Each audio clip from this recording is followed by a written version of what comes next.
At last we will reveal ourselves to the Jedi. At last we will have our revenge. Oh, hello, and this is the Rebel Scum Mallcast. I am endlessly amused by people talking in masks. It really, like, it never stops being entertaining for me. You just like the sound of this and all. Yeah, like I remember Halloween, high school, and somebody was like dressed as a werewolf, the scariest werewolf mask you could imagine, and then they're sitting at a table talking to me about like chili fries, and I could not keep a straight face. Like they're trying to have a normal conversation. They're like, "Yeah, do you remember when they used to have the spicy fries in the calf?" And I'm just like, "I'm sorry, I can't take you seriously." Can you do the mask off? A merry. What do we say on these Star Wars days? Revenge of the May the dark side be forever in your face. Today is May 5th. May the Sith be with you. May your apprentice Revenge not of the kill Sith. you in your sleep tonight. I am Brock. This is Andrew. And this is it Darth Maul? Yes. I'm in character. I've been practicing all week for this. I got this mask at the dollar store. Yeah, 7 years ago. I know. I wear it. I've worn it before. Can you guys hear me? Yeah. Oh, yeah. Ah, sweet. I'm going to do the whole show like this. Fantastic. Hey, guys. It's not Darth Maul. It's James. James! Hey, wow. Yay! You guys check this one out. It just made the Sith miracle. It's not. This is a tin. This is actually a... I was going to say, is that the old action figure container? Yeah. That'd be amazing. Oh. Yeah, it actually had keychains in it. For a second, I thought you were going to pull out like a tray of Vader-shaped cookies, and I was going to be very jealous. Guys, I got to be honest with you right now that this is my favorite weekend of the year, the Star Wars weekend. We get to do all of these fun shows and talk Star Wars nonstop for it all. But I got to rewind the tape to Tuesday when the movie that I think looked better than Star Wars was released on Sonic the Hedgehog. The Sonic the Hedgehog trailer really... First of all, never tell me the odds. It will be better than Rise of Skywalker. Andrew? Wow. I didn't watch it yet. Oh, we should I know. I've spent a long time putting it off for no reason. I just have not gotten around to seeing it. But I did see the image of Jim Carrey's Robotnik that they released. It's glorious. Yeah, it's wonderful. Yeah, sure. Wonderful is what we'll do with it. But I just want to know if it's going to be better than the Super Mario Brother or Street Fighter movies, because I really had high hopes, and then I was like, no, Detective Pikachu's got you beat, bro. I think that's Detective Pikachu is going to be phenomenal. I'm gonna call it right. I'm so excited for that movie. Yep. I'm not even a Pokemon fan, and I'm like salivating for this movie. How are It's you going not to be a fantastic. Pokemon fan? You're like the age of Pokemon. I know, but I wasn't. I didn't like the cartoon at all. I don't like the games. I thought the cards were fun to collect, but I never played the game. I just kind of was like, oh, I bought a card and it has a bird on it and the bird's on fire. Yay. So I'm not like a Pokey guy, but damn, does this movie ever look terrific. Brock wants you to leave. No, I'm excited for both movies. Quite honestly, sometimes you just gotta be the very best, the best that ever was, to catch them, to understand. Is it a real test? This is the song, and I'm throwing up. Pokemon. Anyways, Sonic looks awesome. Well, it is what it looks like the game. You know what I mean? Like the game didn't make any sense. It was like this blue thing that ran around, and then yeah. Jim Carrey's gonna be Dr. Robotnik or Dr. Eggman, depending on who you talk to. Or what's he? Anyway, whatever. The best movie of the year is going to be Child's Play, where he kills Woody from Toy Story. Comes out on our birthdays. Yeah, can't wait. I'm gonna make Aaron take me to see it like the night. I'm like, we're gonna go on my birthday. God. Poor Aaron. Yeah, it's gonna. Andrew, I know. Look, we both have reservations about the new plot device that they added for Chucky, where they're like, no, Voodoo's too simplistic. He should be a smartphone. It's gonna be amazing. Possibly amazing that. Okay, everybody, this is the Rebel Scum podcast. James, Brock, Andrew, right here for Revenge of the Fifth. Give us a like, give us a subscribe, helps out the channel, helps us out. And then we could even go into the Sonic Scum podcast next week and talk more Sonic the Hedgehog, which we know you're all jonesing for. Yeah. Yesterday we talked Light Side. Today, Dark Side, episode 125. we got to get right into this one because Andrew Fantasia's here, and he is the SheVP master of it all. Andrew, let's talk about the possibility that Emperor Palpatine did actually, after all this time, it becomes canon, becomes fact that he did create Anakin to deceive the Jedi, to make them believe that Anakin was actually the chosen one when he was not. But then the Force countered that and created Rey to counter SheVP's plan, because the Force always needs balance. So if the evil will create one, the light will create another. I don't know if anybody has seen the show Carnival, the HBO show Carnival. A few episodes. But the whole premise, spoilers for Carnival, for the two of you who care. Like Bobby Cannavale? Very same. The whole premise of that show was there is an avatar of light, of good, and an avatar of darkness and evil, and they are sort of created by magical forces, and they have to meet and fight, and that could kind of come into play with this, because if there is a sense of the Force has to keep the balance, and like Sheev made some sort of like crime against nature by doing what he did, by making a person, then this is just the Force responding to that. I could get behind that. It would need some. That's like, I do not envy whoever has to write that scene. That is some explanation that I'd be like, yeah, you guys, you could take care of that, Michael Arndt. I'll just put that on your desk. So I like it, but I'm just cautious of how they begin to explain that. Mm-hmm. Well, it could be whatever the outcome of any of this is. Mm-hmm. I've said this before on the show. It will be a simplistic explanation. They will not go into heavy detail. It will be like, you are my creation. See, even that's too much. Like, but like in Last Jedi, Luke has that conversation with Rey about Darth Sidious, and he kind of explains what happened in the prequels, and like kind of like what Obi-Wan does to Luke in A New Hope, where he explains the Clone Wars. You kind of get the Cliff Notes versions of that. The Coles Notes, the version. Both. Yeah. So you get that version of it. So there is a chance that could be mentioned by somebody. You would think it would be Leia, but that's obviously not going to be the case, because there's no way Carrie Fisher recorded those lines for The Force Awakens. And if she did, good on you, JJ. Yeah. Good on you. Yeah.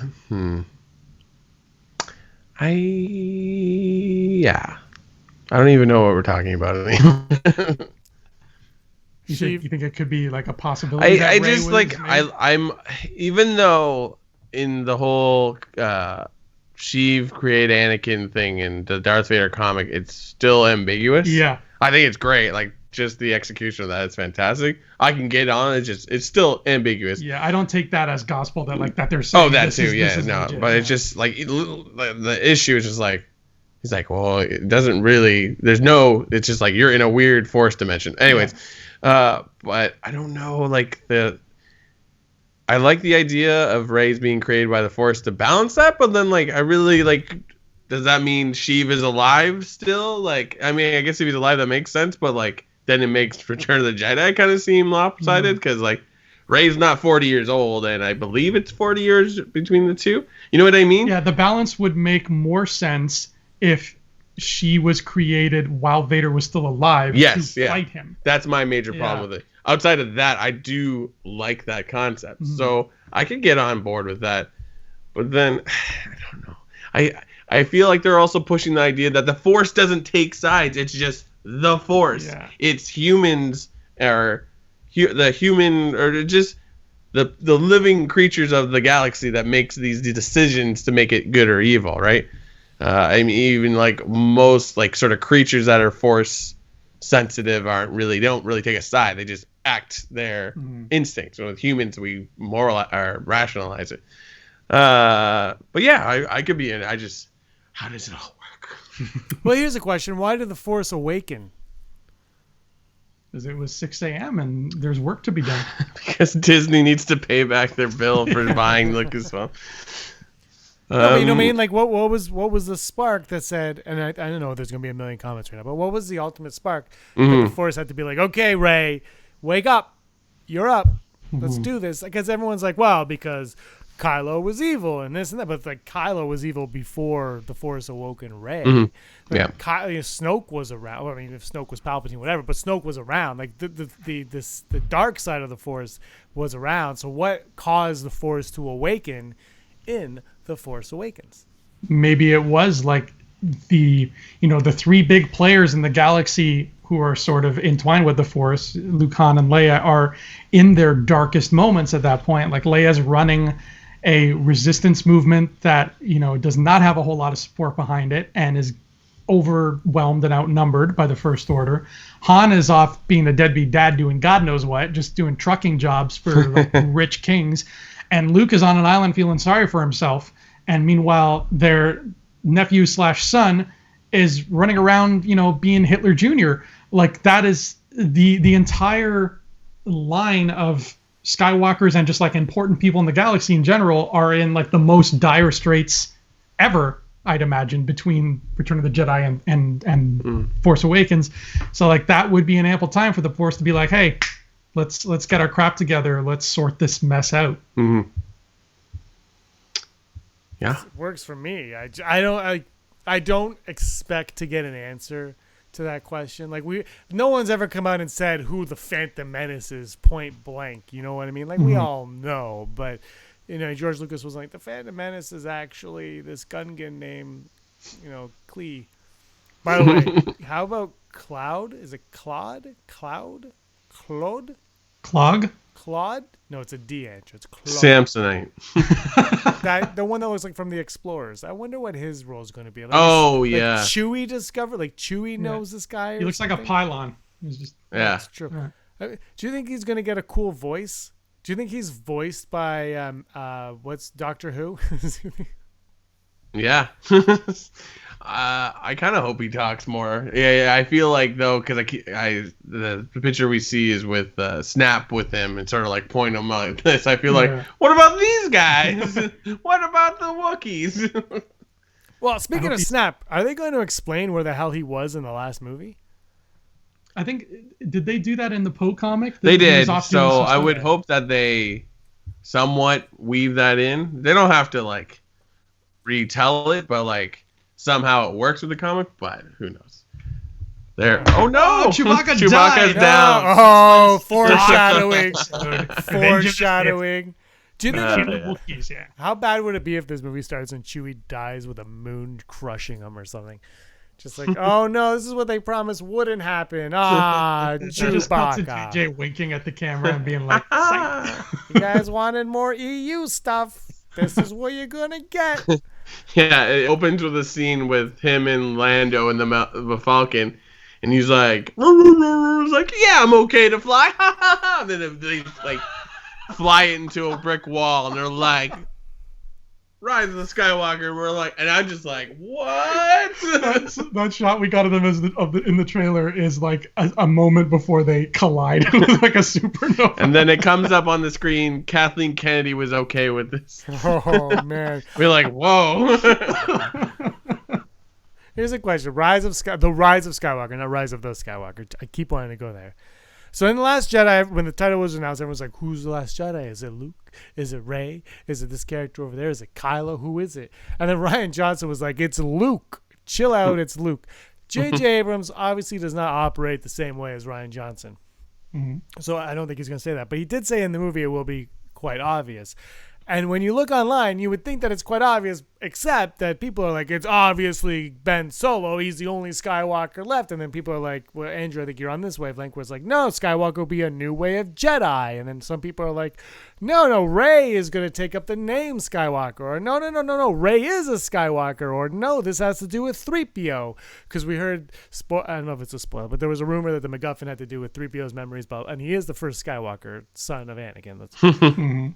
First of his name. Where do you guys, Brock, start with you. Where do you guys stand? Like, what's your viewpoint on the Rise of Skywalker?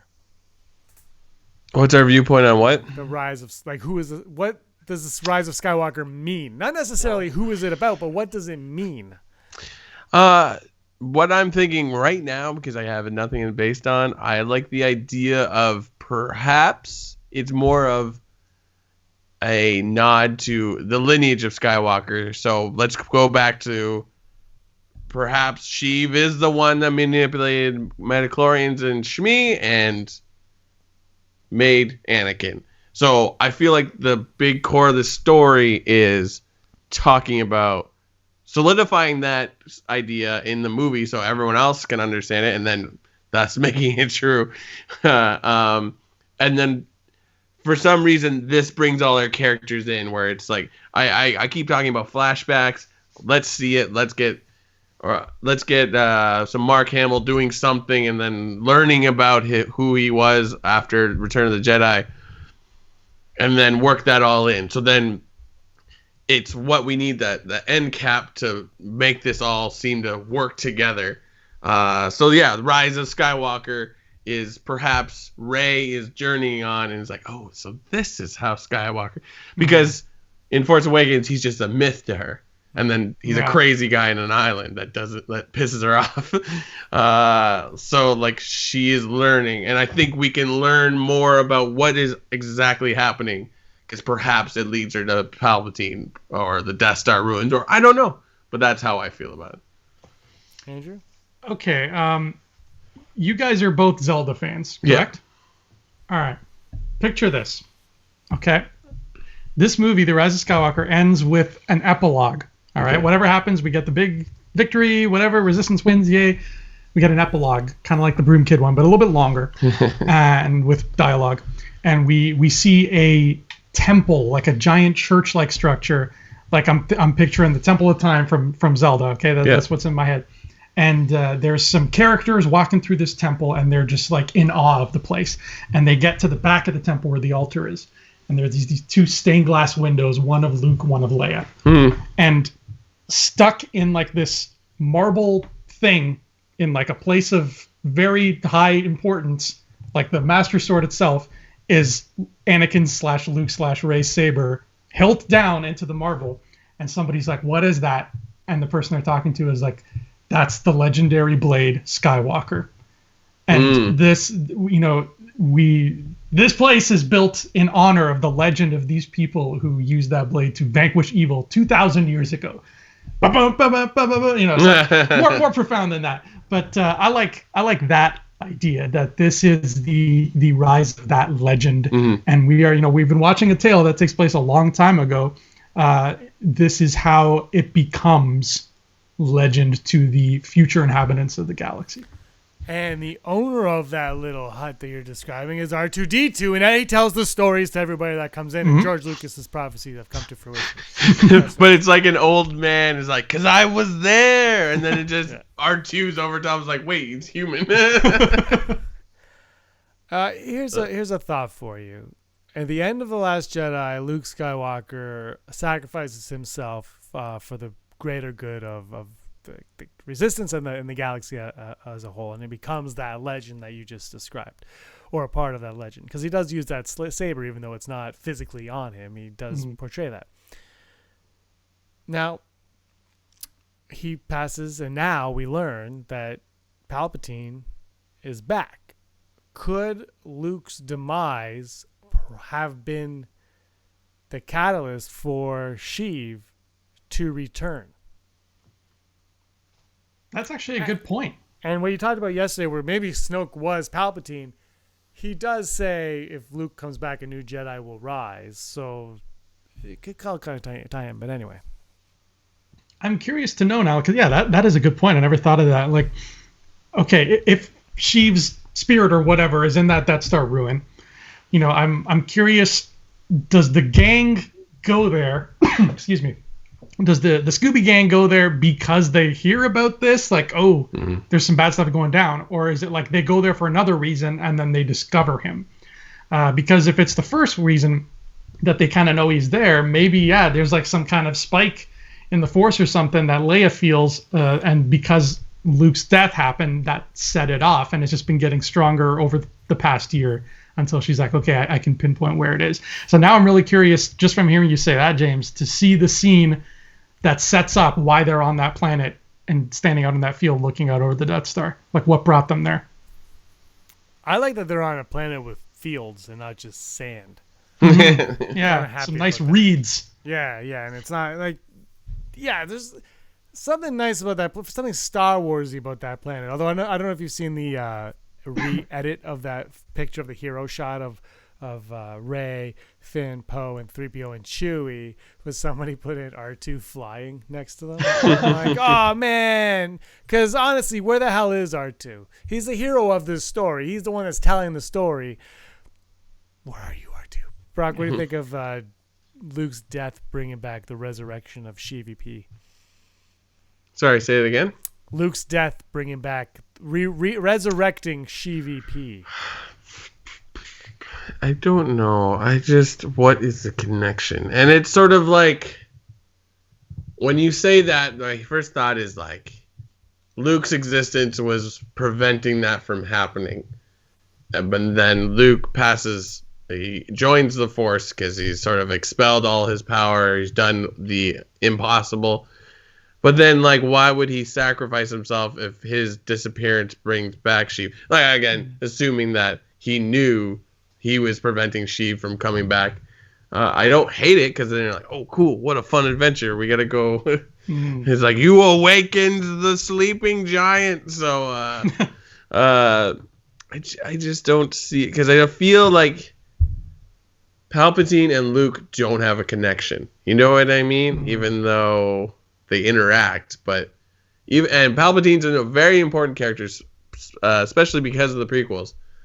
But like in Return of the Jedi, like it's just a means to the end, like bringing Darth Vader back or becoming more evil, one or the other. So I just don't see where the connection is. But again, I don't hate it, because I like the idea that like he was being stopped somehow. Yeah. It might actually be more plausible that it's Snoke's death that sets off his appearance. Interesting. I mean, this goes back to our Harry Potter Horcruxes conversation, that he's attached to items or people. So again, that's why I like it. I'm like, oh, that's very, very cool. Like, I've always wanted to go more towards the mysticism of the Force. So I don't know if this is the proper time for it, but I don't know. I can't. I feel like if she was alive, or whatever you want to call it, I think it started, he's laying dormant, and maybe they go to a place and that he's attached. I see it another way. I don't think Luke and him have a connection. I think whatever happens, I'm very curious to see what it is. That's what I'm not. I don't think I'm going to see the film. I'll wait for Netflix. This won't be on Netflix. I hate to break it to you. Yeah, you're right. It's not going to be there. Sorry. I'm really curious how they're going to why did he wait 30 plus years to come back? Like, why now? And I'm sure they'll make it make sense, but why now? You know what I mean? Like it's just, there has to be a reason, and I'm just hoping at this moment in time that it is a good enough reason that we're all on board with. But Andrew, you go back to those Aftermath books. How many clues are in there? Like, do you think that whatever we're going to get is tied in to Jakku and what we know about Jakku through those novels? I think so, yeah, because there's clues all over those books. There's clues in Aftermath about Palpatine being up to stuff. There's clues in Tarkin about him being up to stuff. Like, he has, I think it's in Tarkin, correct me if I'm wrong, but he's got that beautiful little Sith cave underneath the Jedi Temple that it's like the Jedi didn't even know it was there. And he found it, and now he just kind of goes down there. It's like his man cave, and he brings like a bag of combos, and he just sits there and chills out and does some dark magic. I'd like to think that's where he was in Rebels when he was trying to get into the world between worlds, as he was in that cave. Exactly. Like, that's exactly what I was just gonna bring up. Yeah, so like he's got all these little snippets of things that we've seen in new canon of him trying to do things that have nothing to do with ruling the galaxy. He's trying to do some otherworldly crap. Yeah. So there's, I don't even think it was a matter of him biding his time. I think it was a matter of him, having these plans, and they're slowly falling like dominoes until it gets to the point where he's like, now I can rise and do bad things. Brock, what are you thinking about with the world between worlds? I think it's awesome, and we need to see more. Take me to the Star Bridge. No, but do you think that there's a chance that maybe it won't be explained in the book, but will that make an appearance in the movie? Like, oh, I was hidden away in another realm.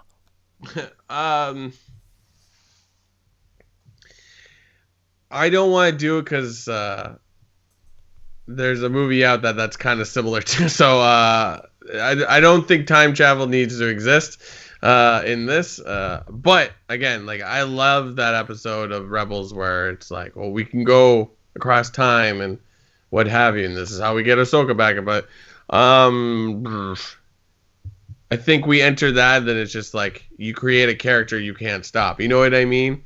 It's sort of the Emperor is unstoppable. I'm still kind of on the fence if I'm happy that he's coming back. It's a very exciting trailer to see, but then you're like, but like we have villains, we have all the things we need. We want to focus on that. We don't need to bring the Emperor back. But here's why, for me, I actually really like this idea of bringing him back. And when they first started, I don't think, like, back to The Force Awakens, I don't think I was on board with Palpatine being the bad guy. But now I am. Because, yeah, we have the new villains. But, like, Kylo Ren is a villain, but we don't know what his goal is. Do you know what I mean? Yeah. Like he's just kind of like, I'm Kylo Ren. I used to be Ben. And Rey and I Force Skype. And they have all those type of things. Yeah. But when we look at the Skywalker saga as a whole, the underlying factor of all of these films is Sheev P. He's there from the start. He's the whole prequel trilogy, as much as it's about Anakin's, fall to the dark side, it's about Sheev's rise to power. And then in the original trilogy, he's looming over everything. And in A New Hope, it's like the Emperor, and then in Empire, you kind of see him, even though it was a woman with a monkey eye at first. But it's kind of like, oh, Vader's not actually like the head honcho. There's somebody bigger than Vader. And then in Jedi, you get that. And then Jedi, yeah, he dies, but now they've come back. And so the one problem a lot of us had with Snoke was, well, how could he be more powerful than the Emperor? If you make him more powerful than the Emperor, then those 6 movies are kind of pointless because there was someone else. But now you're telling me, okay, the Emperor is the whole purpose of the Skywalker saga has to do with this one big bad dark side user. Let's see this play out now. That's why I like it so much, because it does. I liked Snoke. I had nothing against Snoke, but I just keep thinking of how the saga will look retrospectively, and like 10 years from now, if I had been watching these 9 movies and it's like 6 of them are about fighting Sidious and then 3 of them are about fighting this other guy in a bathrobe, it would feel kind of disjointed. So to bring it back around where it's like this has always been about taking out this Sidious guy because he is doing some terrible things, it's not, he's not always present, but it's about conquering him and conquering what he is trying to do to the galaxy. Then that makes it feel more cohesive, like dare I say, a shared cinematic universe. I hate to say that I'm agreeing with Andrew because he's the worst. No, but you know what it is? I think that is sort of, I think there is a vicious cycle happening where it's like, there's always a rebel force and there's always some like evil empire or whatever, overwhelming, taking advantage of the galaxy. And we're just doing the same thing over and over again. Even though we vanquish the Emperor, we vanquish the Death Star, we vanquish Darth Vader, somehow in 40 years, after recreating a republic, it just all goes to crap. Because that's one thing that they're not really giving us. Yeah, we know why the Resistance is formed, because of bloodline, because of resistance, but we're not really getting, like, where exactly does it fall apart? And there is that, like, where it explained to us in the prequel because it's Palpatine, right? But then, like, maybe that is the whole purpose that we need to stop this. I mean, that's in Last Jedi, my favorite part. They have this stupid scheme to get on a thing, and it fails because they're like, okay, we can't keep doing this same story where it's like we sneak on the space station and nobody sees us, and then we get out of there, no problem. Like, we gotta kill that status quo. kill the past, destroy it. So I mean, I feel that's what Rian Johnson was doing a lot of. Perhaps JJ will go in, and then I could see somehow Palpatine is still at the center of that somehow. Yeah. So I mean, now that I think about it, Snoke could just be a clone of Palpatine that just got really big. Yeah. He's like the Palpatine version of the Clone Nines, who did not end up so well, and he ended up all disjointed. Well, look back to the Force Awakens novelization. There's a voice calling out to Rey, and it's a dark voice. It's telling her to do evil things. I don't know if you guys remember the Force Awakens novelization. That was not as good as The Last Jedi. Oh, Andrew, you probably haven't read it because you don't like novelizations. I listened to them. I listened to those two novels, and I don't care for audiobooks all that much. I don't care for Joe. I'm with you on audiobooks. I'm actually going to return Master and Apprentice because I'm just going to read it. I'm just anyway. So, there's a voice calling out to her, and we were all like, "Well, it's Snoke." But now was it Sheev? Is it Palps? Has Palps been lingering over everybody from the get-go? We know that Snoke was watching over Ben Solo when he was a baby and infant, but maybe it wasn't Snoke. Maybe it was actually Sheev, and they just kind of thought it was a Snoke character. And Snoke, I'm kind of satisfied if Snoke ends up being a pawn for this master's plan of Sheev VPs. I don't know. It just goes back to what I used to say about these movies. It's like the problem is they're focusing too much on these old characters, so that we're creating all these storylines because we know stuff about these old characters, but we haven't done anything with the new characters because they don't really get that chance to do anything. You know what I mean? Mm-hmm. I'm not saying they don't grow as characters, but you're like, okay, why is Rey doing what she does? Why is Kylo doing what he does? We don't have that answer. And the last movie that story is about to happen. You could spend the entire movie explaining what the point of these characters are. But we spend time with Han, we spend time with Luke, we're supposed to spend time with Leia. Now we're gonna spend time with Palpatine. It's just like, as much as I would love to see the Emperor again, I was just like, we gotta let it go and move on. But that's the point of the end of the Skywalker saga, right? Is let's put to bed these characters and move on to new characters.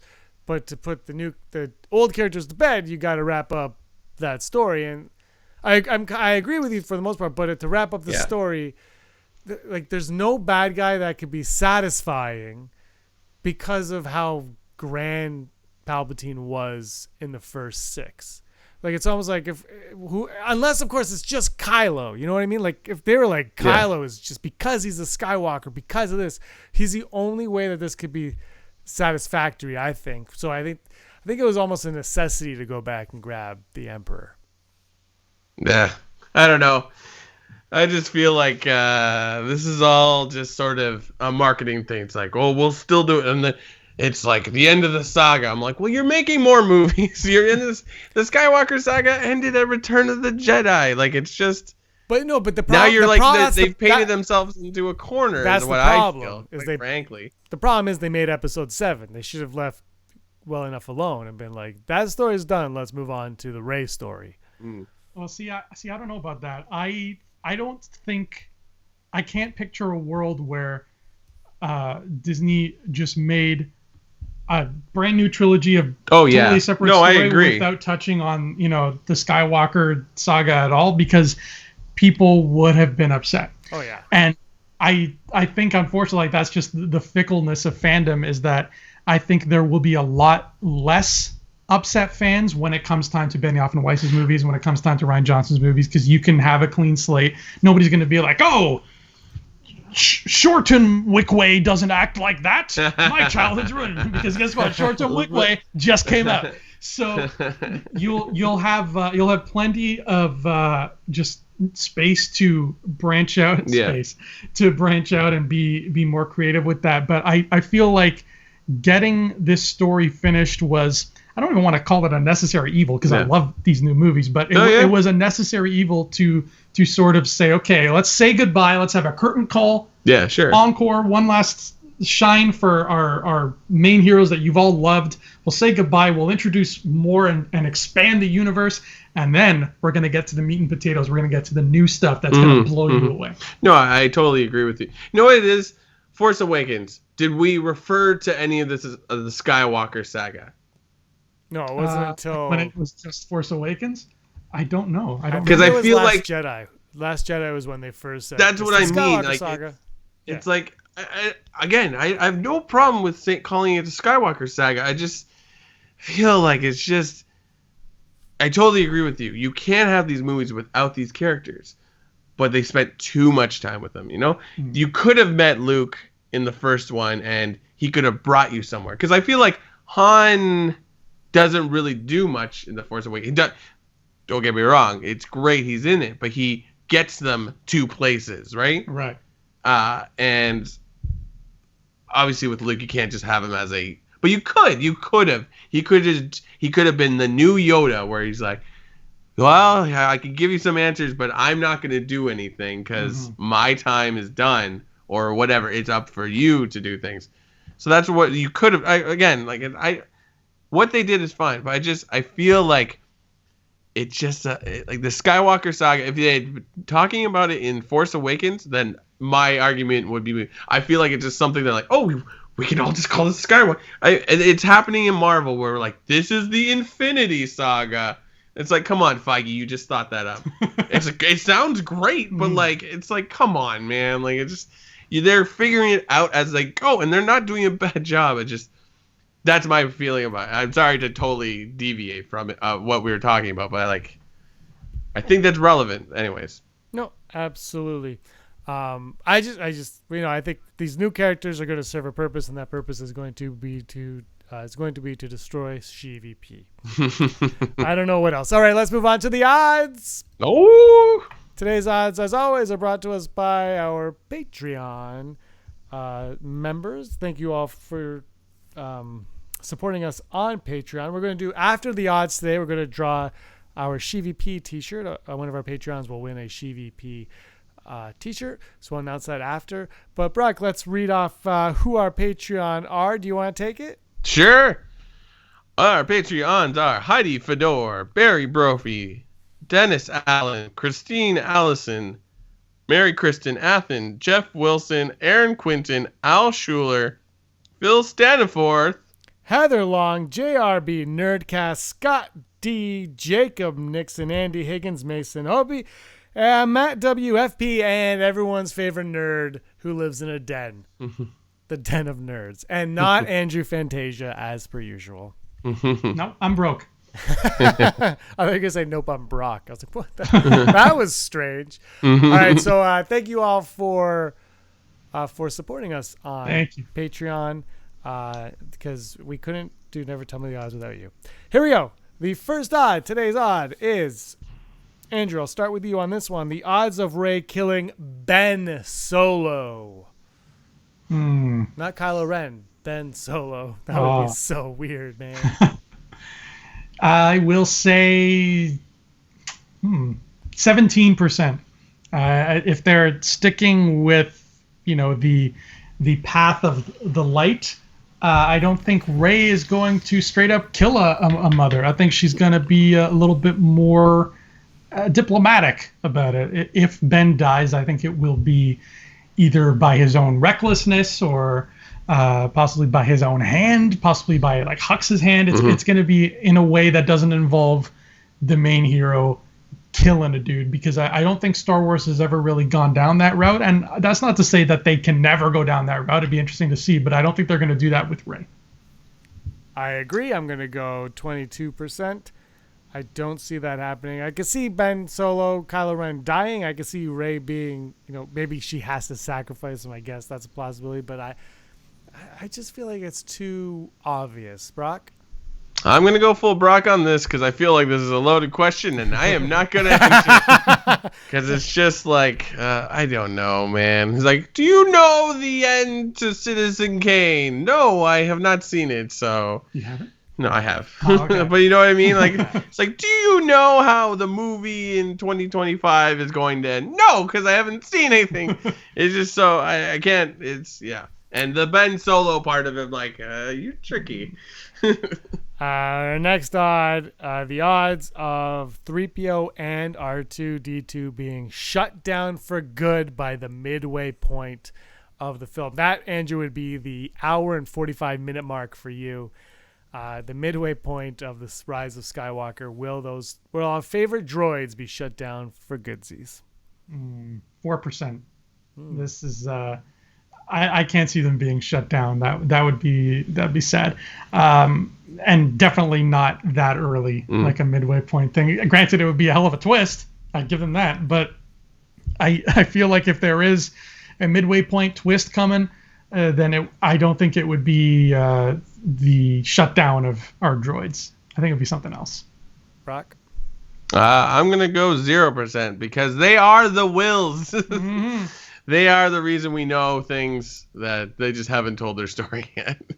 Yeah, I'm hoping I'm going to go 12%. I'm hoping that's not the case. I do think, I just said this earlier, I do think it would be poetic if this film ended with R2 being shut down for good. Just like, all right, little buddy, time to go to sleep. And they just kind of turn him off. And then when his light goes, we just see his point of view and it irises out. Oh, my God. Yeah, that's right, JJ. Give me a call. We could, don't give me a call to take my advice. Give me a call so I can watch a rough cut. That's right. And then I'll tell you guys the odds for real. So that's how, I think just whatever. And the final odd, the odds of Snoke making a triumphant return in The Rise of Skywalker, I'm going to go 1.3%. Just let dead be dead. Although you brought back Sheev, so I guess that's never going to happen. When you say return, do you mean like come back alive or like we just see him, period? Yeah, in the flesh. Like, a flashback's fine. Doesn't count. I mean, like, he's going to come back and be like, you can't kill me. I'm Snoke. Oh, yeah, no, I'm going exactly what you said, 1.2%. Nah. You can't go 0 because 0 is kind of foolish because there's always a chance. But, Brock? I'm going to go high. I'm going to go 60% because I think there's going to be flashbacks. And I think almost did a spit take when you said that. Yeah, don't spit on my microphones. Be careful. No, I think that there's, I feel like this last movie has to answer these questions we have. I'm not saying they all have to be answered, but like there's certain things like, what was the point of that? And JJ's like, this. I'm like, okay, cool. Understood. I get it now. All right, I can't wait to go back and watch these odds, and we're all like, what were we even thinking? All right, now's a special thank you to all of our Patreon who we mentioned before. We're going to have a draw, and the winner is going to win a SheVP t-shirt that just came on sale on the store, on our TeePublic store today. The SheVP inspired by everyone's favorite Sith Lord, Darth Cornelius Maul. Not really. All right, who's got the answer there? Is it going to be Brock? It's going to be me again. Brock. One? It better not be Andrew. It's Andrew Fantasia, his bizarro cousin.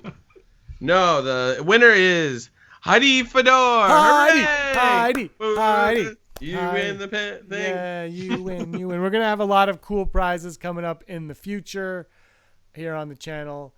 I think we mentioned them yesterday, so just go back and watch that episode. Celebration tickets. All right, Brock, news time. Holo news. What's new in the Holo news?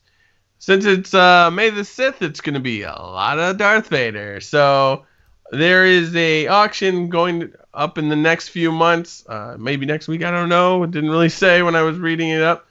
A Darth Vader suit will be on auction with a handful of other outfits from 1979 in use for Empire Strikes Back, being put on sale by someone named Bryce Eller, who made many public appearances as Vader, including the 1978 Academy Awards.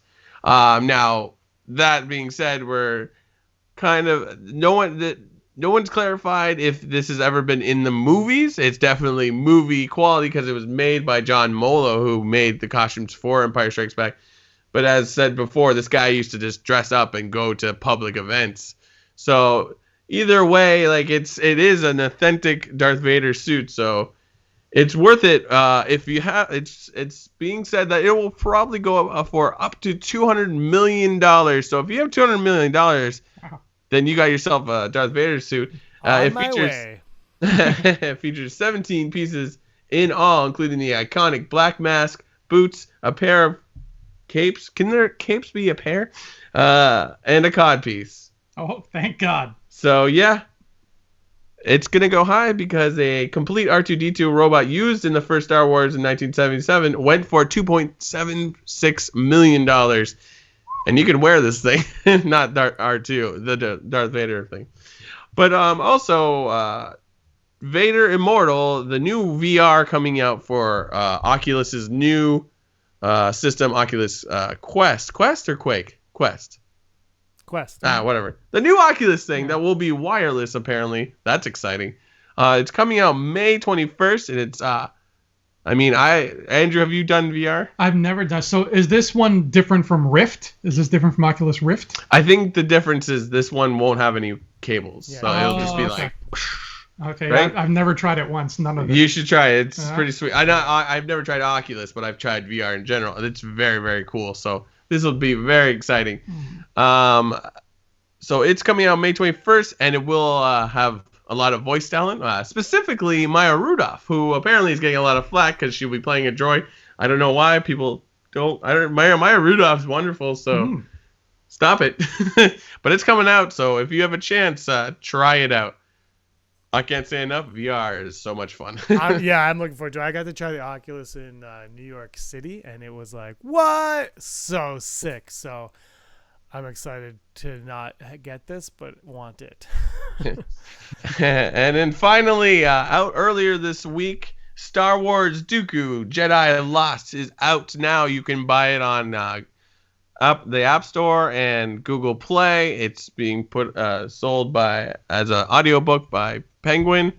I bought it today. I bought it on the 30th, and it's fantastic. I played a little bit for Andrew, and he was impressed. So check it out if you got nothing to do this May the 6th. And I'm not easily impressed by Star Wars. Yeah, not easily impressed at all. He is not a person to be sold on. It's a radio drama more than a book being read, right? Please tell me it comes with commercials for like Little Orphan Annie and Ovaltine. Don't forget to drink Ovaltine. Yeah, there's a little bit more to it. I've only listened to the first chapter so far, but it's 6 hours, so that's your day right there. Just go out there and download it now. Fantastic stuff. And this has been Hollow News. Hollow News. Let's move on to Top 5. Top 5. Bum, bum, bum, bum. Bum, bum, bum, bum. Today's Top 5, similar to what we did yesterday for Top 5, this is the Rebel Scum official definitive Top 5 villains list. And this one, this one was Patreon members, myself, Brock, Andrew, Darth Ward, Aaron, all got together and gave a list of our favorite bad guys in the Star Wars universe. And this one, just like the Heroes one, a lot of surprises on the list. One surprise made it. The rest you can probably guess. And the one surprise is number 5. Before we get to it, Brock, start with you, then Andrew. Take a wild guess who number 5 could be. It would be so much easier if I remembered my own list. I don't think it was this character's on either one of your lists. Okay, sorry, go ahead. No, go ahead. I'm going to guess, keeping with the theme from yesterday, Asajj Ventress. Brock? Count Dooku. Both of them are good picks. Asajj Ventress was on more lists than Dooku. And you're both in the right time period. And it's Cad Bane. Cad Bane coming in. He was on my list. Yeah. Nice. Andrew's excited. It's the first character in 2 days that showed up on Andrew's list. I know Cad Bane made the list. I was happy about that. I love Cad Bane. I've been talking a lot about maybe he could appear on The Mandalorian. I know he's kind of dead, but I don't know if that's actually been canonized or not. I think he's still kicking. He's still around. Well, there's a deleted scene where Boba Fett kills him, but I don't know if that's legit. I don't know what the hell's going on. So anyway, Cad Bane, guys, what do you guys make of that? Love it. Cad Bane's great. His hat is even greater. I didn't know about this deleted scene. As far as I knew, he's still out there. He's still kicking.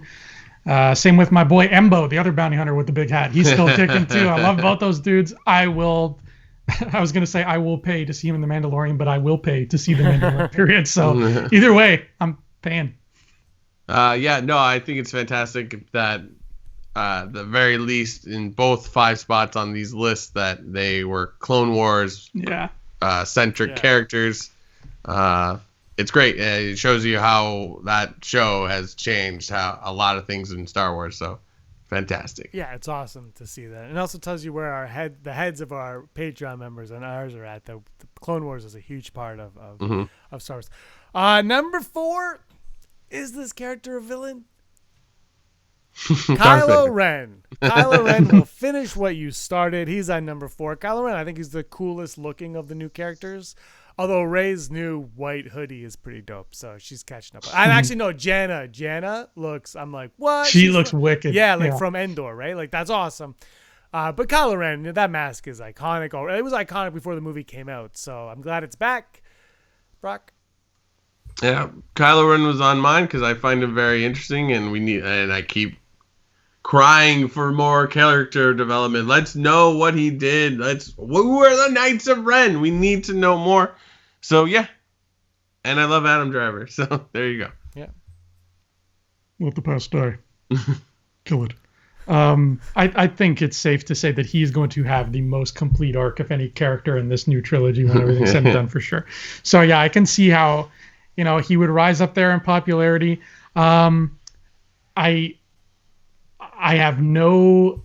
He wasn't on my list, but I have no qualms with him being on this list because he's interesting as F. It's funny because you said the same thing about Han Solo yesterday, where Han Solo has like the most complete arc in the original trilogy, and now his son will have the most complete arc in the sequel trilogy. That's Solo. It's like poetry. They rhyme. Number 3. I'll start. Then Brock, you can go, and I'll leave this one for Andrew because it is. Sidious, Darth Sidious, Emperor Palpatine, She-VP. Andrew's disappointed because this was number 1, 2, and 3 on Andrew's list. Look, he's back. He's bad. He is the big bad guy of the Star Wars universe. I liked him. Andrew, the reason why I read Lords of the Sith was because you said it was a good book, and I didn't believe you, but I read it, and it was awesome, and it made me like the Emperor even more. But he comes in at number 3 because it's just a list. Brock? Andrew, he's just a plot device in the original trilogy. He's not a character. He's just a plot device. Thank you. You're like visibly shaking. I know. Here. It's insane. Let me just say this, all right? For all of you out there who have Vader and Maul as number 1 and 2, because we know that's what you have. Where would those 2 dudes be without Darth Sidious? Alive. Yeah, that too. Sidious is great. And he deserves to be on this list, so I'm glad he's on it. I was actually afraid he was not going to make it. Oh no, I think he was on. He was on pretty much all the lists. But look, 1 and 2, they're not surprising, but they're all how close they were surprised the hell out of me. It was only like a couple points difference between them, and at one point I thought one of them was going to upset the other one. Darth Jar Jar, number 2. I just want Jar Jar on one list. Like, might give up. Number 2, my friend and yours, Darth Maul. He's red. People like red. When episode 1 came out and they made fruit snacks, his was cherry flavored because he's red. Because cherry's evil. But this is what I want. This is what I want to know. And Patreon and anybody else, let me know. Is when he was on your lists. Was it because of the Phantom Menace? Was it because of Solo? Or was it because of probably the Clone Wars and Rebels? So would you consider Maul at this point a Clone Wars and Rebels character like Ahsoka and like Cad Bane almost? That's a good point. Right? Yeah. Like, he talks more in those ones. He does. So, That's exactly the reason I put him on. I'm like, he is an exciting villain once you watch him in Clone Wars. So. Yeah, they developed him right up. So if you guys want to do number 1 and get it out of the way, Darth Jar Jar. I swear, one day Jar Jar will be on a list. Darth Vader. There he is. Dark Father. A little ASMR. Yeah, Vader is the best villain. He's just cool looking. He walks around. He's got the coolest voice. The hallway scene in Rogue One. He's Anakin, so he's in pain the whole time. He could fly a ship. He could fix things, which I love about Lords of the Sith. Also, is like you're like, oh man, remember when Anakin could fix things? He's doing that again. He's look. I don't care who you are. You can like whatever character you like better than Vader, but Vader is the coolest. He is. When Vader rolls up, like it's a cool visual. And I love Darth Vader, but let me ask you guys this. And Brock, I think you've read a lot more comics than James, so you might be able to answer this more. But in the comics, be honest, be real with me. Is Vader OP? Are the writers fan servicing him too much to the point where he's OP? Yes and no. Wait. Side Akbar. Yeah. What the hell is OP? Overpowered. Thank you. I don't know. I'm 37. What an OP. I was like, is that like an IP address? Then I was trying to figure out what an IP address was. It's 198.16. Oops. That's all good. Yeah. There's fan service in the sense of like, how did he get his castle? And they're like, how did he get his Jedi thing? Like, which I don't, maybe that's not fan service, but it's what we wanted. And then it's like, what if he went and hunted Jedi? What does that look like? But it's still, I think it does. I mean, this is the current Darth Vader. There was the Darth Vader prior that was good. And that's where we get like Dr. Aphra and stuff like that. But this one is really interesting because it's, like I said, it's sort of filling in those gaps. Yeah. And no, they do a great job of filling in the gaps in his story. But I find, and I don't know, maybe this is just me, but in the comics, all the comics he's been in new canon, he is like leagues stronger than he ever was in any movie or TV show before. Like he is, an army of rebels surrounds him, and he's just like dead. I will say that he's the Darth Vader you see in Rogue One. And yes, yeah. And like you got to remember too, like this is what George Lucas has been trying to do for 40 years. He just couldn't do it. He was working it out. So like you see a lot of stuff like that. Like there's one point he goes to Mon Cala, they blow up his ship, or whatever he's on, and he's underwater using the Force to create like an air bubble. Yeah, he is. So it's like he's overpowered, but like it's like we couldn't really see that in the movies. But I will say it stays true to like he's a conflicted soul, right? So it's, if you love Darth Vader, you got to start reading these books. They're fantastic. Even the original one when Marvel took over, and the one that's currently running, I think it's on hiatus. No, that's new. That one's not so good. Yeah, that's what I've heard. It does not look great. It's trying to do some fun stuff, but like the Darth Vader that's out currently by Charles Soule, good stuff. But yeah, Darth Vader, what a villain! Like the only character that has asthma the sound of his asthma will just send shivers down your spine. Well, him and Everett Curtis. Oh. Anyway, this was a lot of fun, guys. This weekend's been a blast celebrating Star Wars with you guys. Look forward to doing it next year, possibly over Star Wars Celebration, Anaheim. Come on, Lucasfilm, Reed Pop, let's get to it. It'd be, you know what? They probably already announced the date, and it's happening right now. We probably recorded this before the 5th. Anyway, tickets are already sold out. Oh God, if last year's any indication. All right, thanks so much, guys. It's been a blast. Andrew, you're Andrew, but Brock, you were always scum. Rebel scum. Do it. Hey scumbags, thanks for watching. Don't forget to give us a thumbs up on our video. As always, please subscribe to our YouTube channel, Rebel Scum Podcast, for all the latest videos.